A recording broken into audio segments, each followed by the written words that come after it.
కార్తీక మాసంలో వచ్చే పౌర్ణమి హిందువులకు పరమ పవిత్రమైన రోజు. మహాశివరాత్రితో సమానమైన పుణ్యదినం.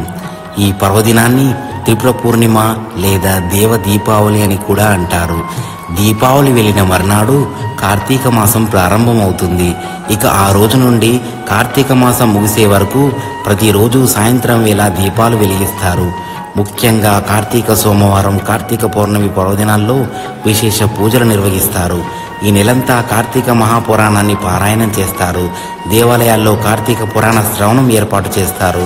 మహాభారత కథనాన్ని అనుసరించి కార్తికేయుడు తారకాసురుణ్ణి సంహరించిన రోజే కార్తీక పౌర్ణమి.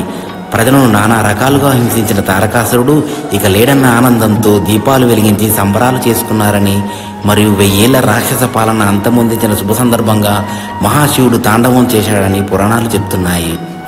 కార్తీక పౌర్ణమి అటు శివునికి ఇటు విష్ణుమూర్తికి కూడా ఇష్టమైన రోజు.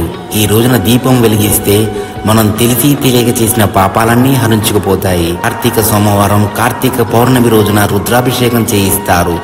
ఈ విశిష్ట దినాన సత్యనారాయణ వ్రతం చేసుకోవడం చాలా శ్రేష్టం. ప్రధానంగా కార్తీక పౌర్ణమి నాడు తెల్లవారుజామున సముద్రంలో లేదా నదిలో స్నానం చేయడం శుభప్రదం. నదిలో స్నానం చేసే అవకాశం లేనివారు ఉదయాన్నే లేచి స్నాన జపాలు ముగించుకొని ఆలయానికి వెళ్ళి దేవుణ్ణి దర్శించుకుంటారు. ప్రత్యేక పూజల్లో పాల్గొంటారు. రోజంతా ఉపవాసం ఉండి సాయంత్రం 365 ఒత్తులతో కూడిన దీపాన్ని వెలిగిస్తారు. రోజుకు ఒక ఒత్తి చొప్పున ఏడాది మొత్తాన్ని సూచిస్తాయి ఈ ఒత్తులు. కొందరు దీపాలను అరటి దున్నపై ఉంచి నదిలో లేదా కొలంలో వదులుతారు. ఇంకొందరు శివాలయంలో దీపాలు వెలిగిస్తారు. అలా వీలు కాని వారు ఇంట్లోనే దేవుని ముందు లేదా తులసికోట ఎదుట దీపం వెలిగిస్తారు. కార్తీక పౌర్ణమి నాడు శివాలయంలో దీపారాధన చేయడం అంటే 3,000,000 దేవతలను పూజించడమని అర్థం. సకల పుణ్యనదుల్లో స్నానం చేసిన ఫలం దక్కుతుంది. కార్తీక పౌర్ణమి నాడు చేసిన దీపారాధనతో ఇహలోకంలో సుఖ సౌఖ్యాలు, పరలోకంలో ముక్తి రెండూ లభిస్తాయి.